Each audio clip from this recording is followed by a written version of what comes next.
11 दिसंबर 2014 को news break होती है कि कंगना रनौत की लाइफ में जो मिस्टीरियस मैन है वो रिवील हो चुका है और वो है Hrithik Roshan. And on the same day Hrithik Roshan को एक ईमेल आता है allegedly from Kangana herself that says कि दुनिया को अब पता लग चुका है, अब हम साथ रह सकते हैं। She also mentions that this article is going to come out and now we are going to be free. और जैसे जैसे वो दिन आगे बढ़ता है वैसे वैसे अलेजेडली कंगना ऋतिक को और ईमेल्स करती हैं and with each successive email उन ईमेल्स की टोन बहुत ही रूड और बिटर होती जाती है। And through the day it turned angry and then abusive. Cut to सितंबर 1st 2017। सिमरन फिल्म के रिलीज से 2 हफ्ते पहले रजत शर्मा के शो आपकी अदालत पे कंगना पहली बार पब्लिक डोमेन में, इनफैक्ट पहली बार नेशनल टीवी पे खुल के फुल फ्लेजेडली बेधड़क तरीके से अपने और ऋतिक के रिलेशनशिप के बारे में बात करती है। को तो पता नहीं, जैसे कहते हैं ना, बाप के पैसे से दिमाग उसका थोड़ा सा वो हुआ है। इतनी ही उसको दिक्कत थी मेरे से तो मेरी बर्थडे पार्टी में फ्लोर पे लोट लोट के क्यों नाचता था वो। And from here on exactly chaos breaks loose. लेकिन साल 2017 में नेशनल टेलीविजन पे ऋतिक रोशन और कंगना के बीच जो अपने अलेजेड रिलेशनशिप को लेके स्पैट हुआ,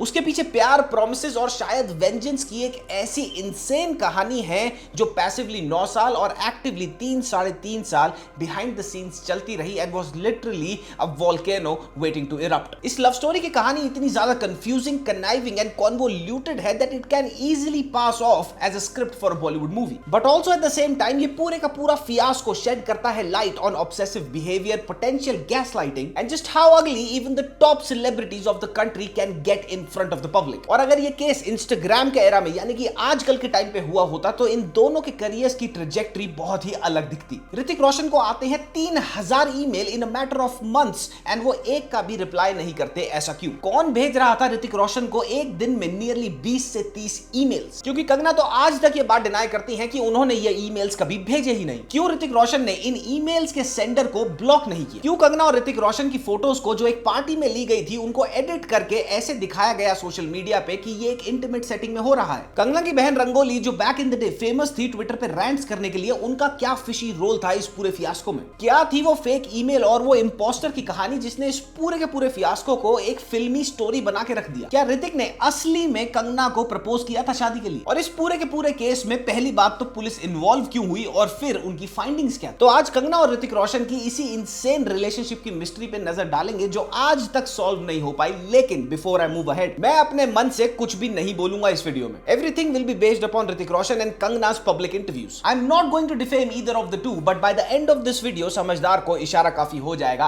अब बढ़ते हैं आगे।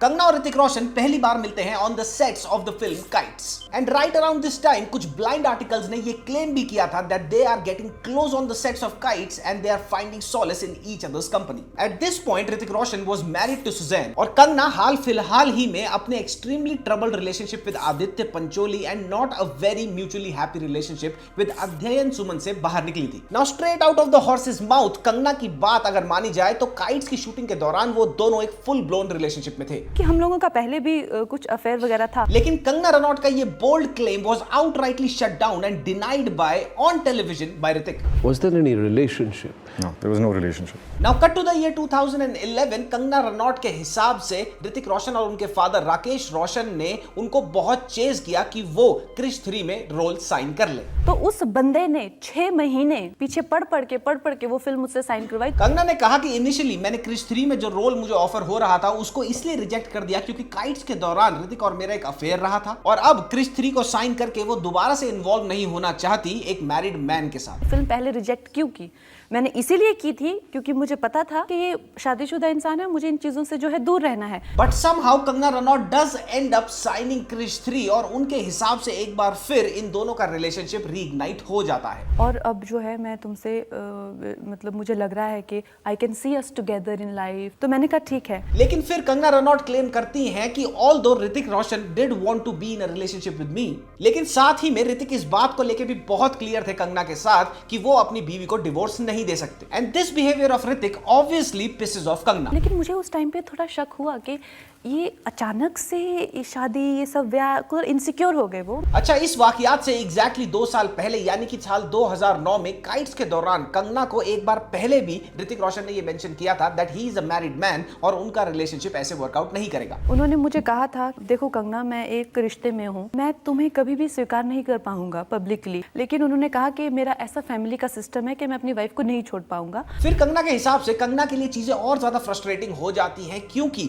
जो ऋतिक रोशन उनको मना कर चुके थे कि हमारा रिलेशनशिप वर्कआउट नहीं करेगा साल 2009 एंड साल 2011 में, वो ऋतिक रोशन कंगना रनौट के हिसाब से साल 2013 में कंगना के पास दोबारा आते हैं और कहते हैं कि मैं डिवोर्स ले रहा हूं सुजैन से, अब हम दोनों एक साथ रह सकते हैं। तो उन्होंने उस टाइम पे कहा कि तो मेरी वाइफ का मेरा डिवोर्स चल रहा है और अब जो है मैं तुमसे, I can see us together in life. After this claim, Kangna makes one of her wildest claims of this entire case. She claims कि ऋतिक रोशन खुद पेरिस आए थे जब वो क्वीन के लिए शूट कर रही थी और वहां पे उन्होंने कंगना को प्रपोज किया उनसे शादी करने के लिए। आई थिंक 14 में, कहीं अक्टूबर में उनको डिवोर्स मिल रहा था, नवंबर में डिवोर्स मिल रहा था। तो उन्होंने कहा उसके बाद ही जो है मैं किसी तरह से तुमको पब्लिकली जो है एक्सेप्ट कर पाऊंगा।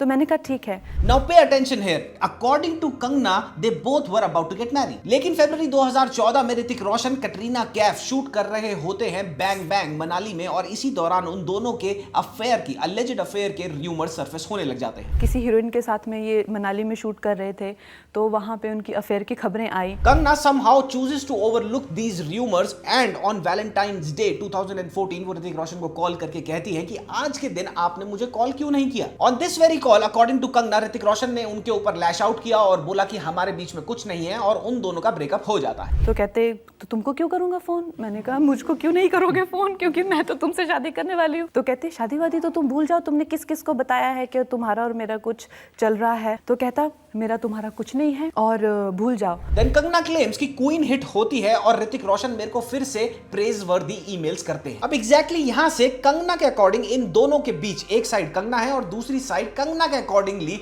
ऋतिक रोशन है और इन दोनों के बीच ईमेल्स का एक्सचेंज शुरू हो जाता है। फिर एक रात करण जौहर की बर्थडे पार्टी पे कंगना और ऋतिक आमने सामने होते हैं। Kangana walks up to Hrithik और वो ऋतिक को कहती हैं कि तुमने मेरे को इतने सारे ईमेल करे क्वीन की सक्सेस के बाद मेरे को प्रेज करते हुए, लेकिन तुम पार्टी में अब मेरे से बात क्यों नहीं कर रहे। और इन दोनों का इस फेस ऑफ में एक बार फिर से करण जौहर की पार्टी में आर्ग्यूमेंट होता है। तो वहां भी मुझे कहता तुम तो बहुत ज्यादा, तुम्हारा दिमाग अभी खराब हो रहा है और तुम्हारा तो सक्सेस दिमाग पे चढ़ गया है, तुम्हारे ये है वो है। It is exactly after this face of Kangana publicly ये बात करना शुरू कर देती हैं और क्लेम करना शुरू कर देती हैं कि कंगना का ईमेल आईडी ऋतिक रोशन ने खुद हैक किया और हैक करने के बाद अपने आप को कंगना के ईमेल आईडी से 1439 ईमेल्स भेजे। उसने वो मेल खुद को भेजे हैं मेरे अकाउंट से। और वो कहती है कि ऋतिक का ये करने के पीछे सिर्फ ये गोल था कि वो दुनिया को ये दिखाना चाहते थे दैट वाया दीज ईमेल्स लोगों को लगे कि मैं पागल हूं ऋतिक के पीछे, ताकि वो दिखाने के लिए, हाँ मुझे तो तुम्हारी याद आ रही है, मैं तो मर गई, तुम तो खुद अप्सरा बन गए और मुझे बना दिया। मतलब इंसान जिसका खुद पे कोई वश ही नहीं है। जनवरी 2016 में पिंक विला के एक इंटरव्यू में कंगना से एक्सप्लिसिटली ये पूछा जाता है कि क्या ऋतिक रोशन ने उनको आशिकी 3 से निकलवाया था। कंगना इसका जवाब देते हुए कहती है कि ये रूमर्स हैं जो उनके शायद सिली एक्स की तरफ से फैलाए गए हैं। Now silly ex here refers to Hrithik Roshan. Right after this जो ऋतिक रोशन अभी तक पब्लिकली कुछ नहीं बोल रहे थे टेक्स टू ट्विटर और वो ट्वीट करते हैं कि वो कंगना को कभी भी डेट नहीं करेंगे। ऋतिक ट्वीट करने के बाद नहीं रुकते, in fact he goes a step further और वो कंगना को अपने लॉयर से एक नोटिस ड्राफ्ट करके भिजवाते हैं और उस नोटिस में लिखा होता है कि रुक जाओ, दुनिया के सामने ये बार बार झूठा क्लेम मत करो कि हम दोनों एक रिलेशनशिप में थे। I called up my lawyers. I said, what can I do by which I can at least make their family aware? Can I write a letter? My lawyer said, you write the letter. I will turn it into a notice and we'll send it to her so they also know that it is a strong one. In retaliation to this lawyer's notice addressed to Kangna, Kangana और कंगना की legal team Hrithik के ऊपर एक intimidation का case file कर देती है। अब यहां तक तो हो गई कंगना की तरफ की बात, because from here onwards this story gets wider and wider, क्योंकि ऋतिक रोशन देखते हैं कि कंगना अपनी आने वाली फिल्म सिमरन के प्रमोशन के चक्कर में जिस भी प्रेस इंटरव्यू में जा रही हैं वहां पे ऋतिक और उनके फादर के बारे में बहुत ही डिसरिस्पेक्टफुल तरीके से और इस अलेजेड रिलेशनशिप के बारे में बहुत ही खुल के बात कर रही है। And keeping this in mind वो डिसाइड करते हैं कि वो अर्नब गोस्वामी के साथ एक 2 घंटे का इंटरव्यू करेंगे जो टेलीवाइज होगा ऑन नेशनल टेलीविजन और वहां पे वो अपनी सारी क्लैरिटी देंगे जो अब तक उनकी तरफ से नहीं आई थी। एंड माइंड यू, इस इंटरव्यू में ऋतिक रोशन ने जो अपनी क्लैरिफिकेशन दी, जो काउंटर क्लेम्स दिए कंगना के क्लेम्स के अगेंस्ट, उनको सुन के आपको ऐसा लगेगा कि ये पूरी की पूरी कहानी एक साइकोलॉजिकल थ्रिलर फिल्म की कहानी बनती जा रही है। कंगना ने क्लेम किया था कि काइट्स में इनका रिलेशनशिप था। डिबंकिंग दिस, ऋतिक रोशन कहते हैं कि ऐसा कुछ भी नहीं था, हम सिर्फ को स्टार्स थे। इनफैक्ट काइट्स की शूटिंग के दौरान हम एक रूम में वन ऑन वन अकेले कॉन्वर्सेशन भी नहीं करी। I have never met this person one-on-one in my entire life. Kangana ने बोला था कि क्रिश को साइन कराने के लिए राकेश रोशन और ऋतिक रोशन ने उनसे लिटरली भीख मांगी। But debunking this कंगना's claim, Hrithik पहले तो ये कहते हैं कि वो क्रिश 3 की कास्टिंग में अपने फादर के साथ इतने इन्वॉल्व ही नहीं थे, एंड देन वो क्लैरिफाई करते हैं कि कंगना ने इतना टाइम फिल्म को साइन करने के लिए इसलिए लिया क्योंकि उनको लग रहा था कि वो फिल्म की लीड नहीं है, एंड सिंस वो फिल्म की लीड नहीं है, मे बी पोस्ट एडिट में उनका रोल काट ना दिया जाए। She had a feeling that maybe her role might get cut off because she's not like the lead. My father then gave her an entire narration of the entire film, how important that character was. I don't think it was 6 months, maybe a week or 2. I was not involved. Hrithik Roshan further clarify करते हुए कहते हैं कि क्रिश के दौरान वो खाली complement किया करते थे कंगना को, and he specifically adds to this and says कि ये कॉम्प्लीमेंट्स वो कंगना को उन वीडियोस पे भेजते थे जो कंगना अपने प्रेप के दौरान सेट से ऋतिक को भेजा करती थी। Doing a somersault on the beach, she used to send that to me, a video of that. And I used to compliment her. That's all I did. That's all I did. If that has caused all of this, then I guess I'm at fault. And maybe these compliments from Hrithik to Kangna made Kangna believe कि शायद ऋतिक उनको पसंद करते हैं। कंगना ने कहा था जब ऋतिक को मेरे से इतनी ही प्रॉब्लम है तो क्यों वो मेरे बर्थडे पार्टी पे जमीन पे लेट लेट के डांस करते हैं और अपने घर वालों की बर्थडे पार्टीज पे मेरे को जरूर बुलाते हैं। इतनी ही उसको दिक्कत थी मेरे से तो मेरी बर्थडे पार्टी में फ्लोर पे लोट लोट के क्यों नाचता था वो। ऋतिक इस चीज पे क्लैरिफिकेशन देते हुए ये बोलते हैं कि आफ्टर क्रिश हम सारी की सारी टीम और को स्टार्स दोस्तों की तरह हो गए थे, और जब भी कोई पार्टी मेरे घर पे होती थी मैं उनको अपना दोस्त समझ के, अपना सपोर्ट सिस्टम समझ के पार्टीज पे बुलाता था। That's my team. All of this is This is while we are shooting for my film. I would invite them and hug them like they are my team. And when you're doing a film and you have a celebration, a birthday or whatever, and you're calling more than 100 people, you make sure that you include your team. फिर Hrithik claim करते हैं कि क्रिश की shooting के दौरान एक दिन रात को उनके होटल रूम के बाहर दारू पी के ड्रंक स्टेट में आ जाती हैं कंगना, और इस इंसिडेंट के लिए अगली सुबह रंगोली जो कंगना की बहन है वो माफी मांगती हैं, अपोलोजाइज करती हैं ऋतिक से। Ended up being her knocking on that door when I saw through the keyhole, and I didn't think she was in the right state.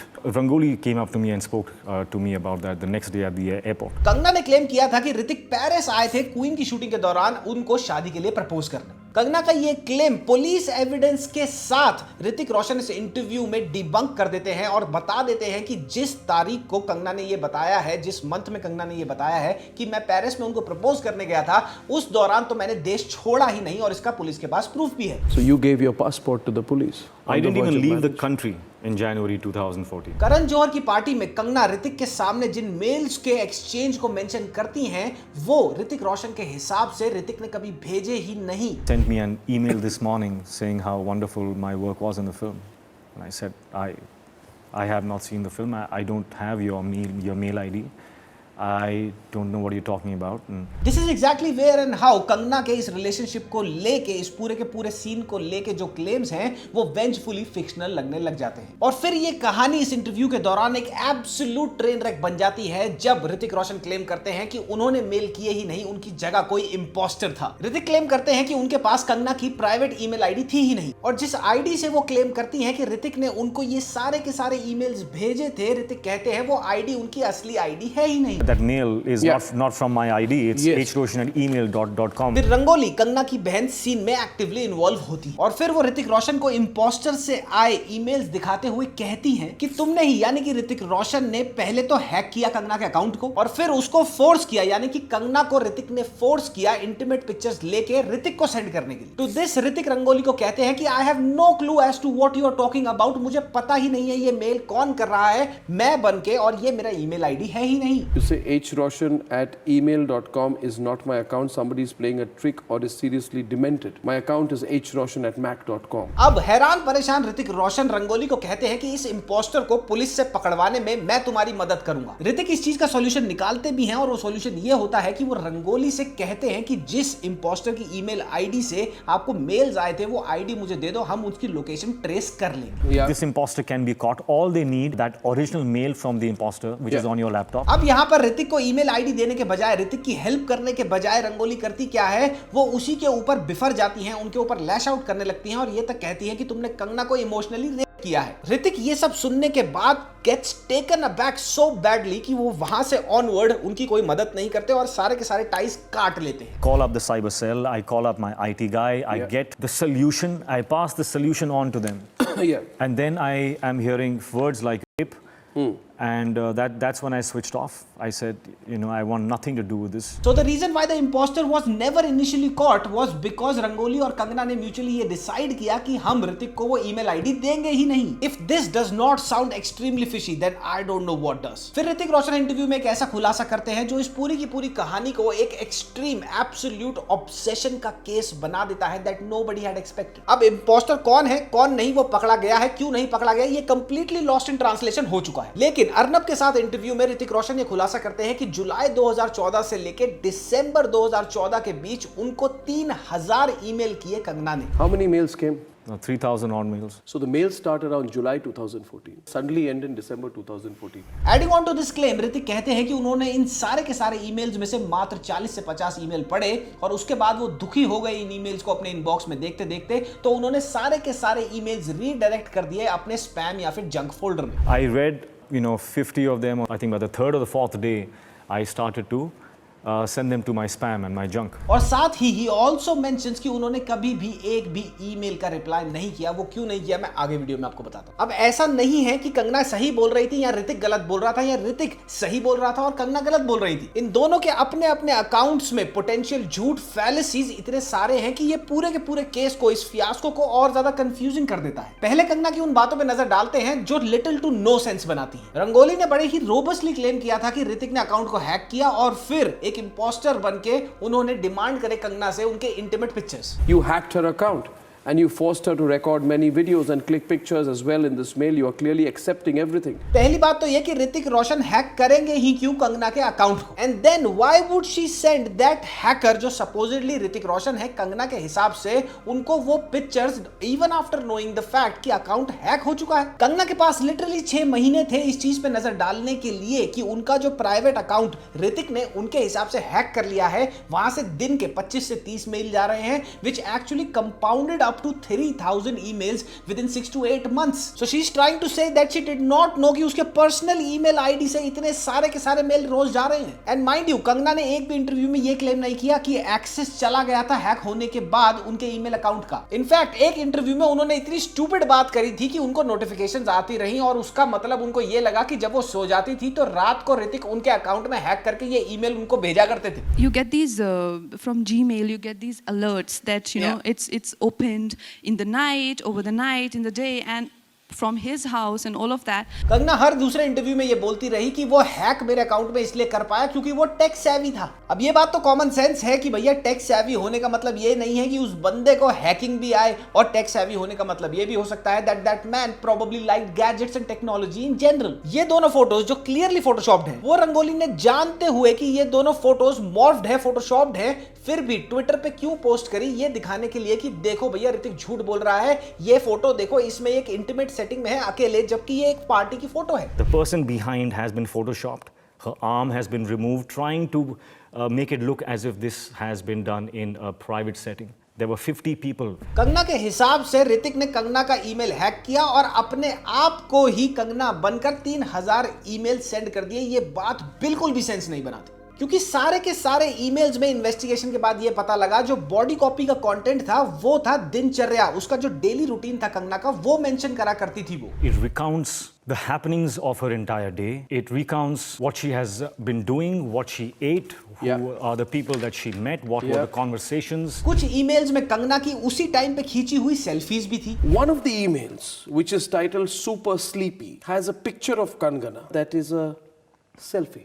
And there was also an email explaining in intricate detail कि कंगना कैसे बचपन से obsessed हैं ऋतिक के towards. अब ये तो common sense वाली बात है कि ये सारी चीजें, उसका डेली रूटीन, कंगना का डेली रूटीन, दिनचर्या, intricate details about her obsession towards Hrithik, ये सारी चीजें ऋतिक को कैसे पता चलेंगी, और वो भी पूरी रात लगा के उनको बैठ के बना के खुद को ही भेजेगा वो। कंगना के हिसाब से Hrithik Roshan was obsessed with her, लेकिन पुलिस इन्वेस्टिगेशन में ये पता लगा कि 2009 से 2017 के बीच ऋतिक रोशन ने सिर्फ प्रोफेशनली 4 कॉल्स करी हैं कंगना को। Does this sound like any type of obsession? Kangana ने ऋतिक रोशन का एस्पर्जर सिंड्रोम वाला जो स्टेटमेंट था वो मिसयूज किया उसके अगेंस्ट ऑलमोस्ट हर इंटरव्यू में। सबसे पहले तो जिनको भी ये सिंड्रोम है, मैं किसी को भी यहाँ पे रिडिक्यूल नहीं करना चाहती। उसको तो पता नहीं, जैसे कहते हैं ना, बाप के पैसे से दिमाग उसका थोड़ा सा वो हुआ है। लेकिन असलियत में ऋतिक रोशन ने एस्पर्जर सिंड्रोम मेंशन ही अपने लीगल नोटिस में टुवर्ड्स कंगना इसलिए किया था क्योंकि उनको ईमेल आया था जहां पे कंगना ने अलिजिडली ईमेल में ये लिखा था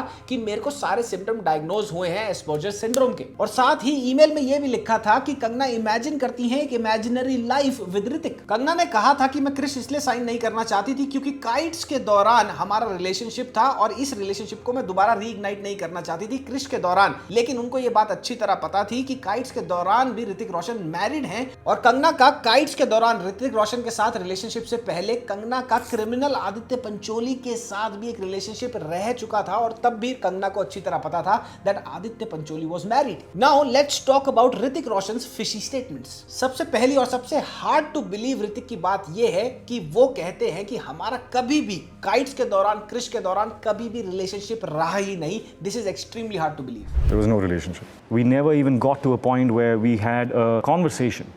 I have never met this person one-on-one in my entire life. Even how he denies this relationship in the interview with Arnab looks very fishy. Interview देख के ये लगता है कि उनके लीगल एडीज ने इंटरव्यू में आने से पहले उनको स्पून फेड करके ये बताया है कि कहीं पर भी एक्नॉलेज मत करना अपना रिलेशनशिप, हमेशा डिनाई करना। कंगना ने जो इतना पागलपन किया, पूरी नेशनल मीडिया पे हर चीज को सर पे उठा लिया, इसका कुछ तो रीजन होगा। अगर धुआं उठा है तो शायद कहीं तो आग लगी होगी। It is also very possible that Hrithik Roshan always wanted to hide this relationship, क्योंकि शायद 2009 से 2011 के बीच जब उनके और सुजैन खान के बीच में चीजें ठीक नहीं थी, लेकिन वो डिवोर्स नहीं थे, वो अपने एक मैरिड मैन की इमेज को एज अ वुमनाइजर की इमेज से रिप्लेस होता नहीं देखना चाहते थे। And the biggest fallacy from both the ends, the biggest question that is still not answered till date, और वो ये है कि साल 2014 में व्हाट्सएप आ चुका था, इन दोनों के पास एक दूसरे के नंबर्स थे, BBM पिन्स भी थे, लेकिन फिर भी why did they resort to exchanging emails और whatever they did on the emails on emails? Emails को ही क्यों यूज किया गया? अब अगर आप इस पूरे के पूरे फॉल आउट को लॉजिकली देखो तो things point in a couple of directions. पहली और सबसे ऑब्वियस चीज ये कि इन दोनों में रिलेशनशिप था। शायद ऋतिक रोशन ने रिलेशनशिप में रहते हुए कंगना को प्रॉमिसेस भी किए होंगे, एंड सिंस कंगना तो ऋतिक रोशन से अपने चाइल्डहुड से ही ऑब्सेस थी, उसने ये सारे के सारे प्रॉमिसेस सुने and she was swept away. और फिर जब ऋतिक रोशन ने कंगना को ये बोला होगा कि I don't want anything to do with you, she lost it, and then after she made it a point to completely his image in the public, जो उसने किया। दूसरी चीज जो बहुत लॉजिकल सेंस बनाती है, कंगना ऋतिक से सिंस ऑब्सेस थी, and because of this her mailing Hrithik Roshan every day was her trying to live her imagination in the emails, and that's why she chose to mail him more often rather than calling him और being obsessed and BBMing और WhatsApping him. Hrithik की team ने रंगोली और कंगना से मिलने की भी एक गुजारिश करी थी, रिक्वेस्ट करी थी through Sajid Nadiadwala on one of Kangana's movie sets, लेकिन उन दोनों ने रिजेक्ट कर दिया था। Mr. Sajid Nadiadwala, who was shooting with her, and I requested him for some time, and I said, I simply need half an hour. I want to send my manager to meet Rangoli and her sister. But it was denied. वो ऋतिक से मिलना नहीं चाह रही थी, but ये समझो in her imagination she might be dreaming of sending one way emails to live out her imagination with Hrithik. तीसरी चीज, अगर हम कंगना की सारी हैकिंग वाली बात को मान भी लेते हैं, देन लेट्स बी ऑनेस्ट कि कंगना के इंडस्ट्री में सक्सेसफुल होने से ऋतिक रोशन को पहली बात तो कोई खतरा नहीं था, और साथ ही ऋतिक रोशन को कोई भी फायदा नहीं होना था ये घोषित करवा के, ये क्लेम करवा के, ये प्रूव करवा के कि भैया मेंटली कोई प्रॉब्लम है कंगना के साथ। ऋतिक रोशन इस पूरे फियास्को में अपनी क्लैरिफिकेशन देने के लिए तो बहुत बाद में आए, और वो भी वो तब आए जब उन्होंने देखा कि हर इंटरव्यू में कंगना उनको डिसरिस्पेक्ट कर रही है, झूठ पेडल कर रही है about the relationship, supposedly according to him वो झूठ था, and at the same time disrespect कर रही है उसके फादर को। ऋतिक ने जाके इंटरव्यू में आज भी देख लेना, कंगना को अर्नब वाले इंटरव्यू में भी कभी डिसरिस्पेक्ट नहीं किया, and till date he has never said anything very outrageous against Kangana, while Kangana on the other hand has always berated him. Kangana ने खाली आपकी अदालत में ही जाकर एलिगेशंस नहीं लगाए ऋतिक रोशन और राकेश रोशन पे, she even went on to Barkha Dutt show, और वहां पे भी उन्होंने बेसलेस एलिगेशंस बहुत सारे लगाए ऋतिक और ऋतिक के फादर पे, लेकिन जब भी उन एलिगेशंस को प्रूव करने की बात आई तो उनके पास एक ही स्केपगोट था कि ये राकेश रोशन और ऋतिक रोशन इतने पैसे वाले हैं, ये अपनी पावर एक्सर्ट करते हैं, इसीलिए मैं कुछ भी कभी भी प्रूव नहीं कर पाई। I don't have a rich father. I can, fall back on his monies. When he was threatening me to leak my images, I went to Women Commission. Woman said that I am Rakesh Roshan's friend and guess don't stretch this matter. Emails आने बंद हो गए 2014 में, legal notice के चक्कर भी खत्म हो गए 2016 में, लेकिन उसके बाद भी Kangana chose the promotional interviews of Simran to lash out at Hrithik Roshan before the public, and she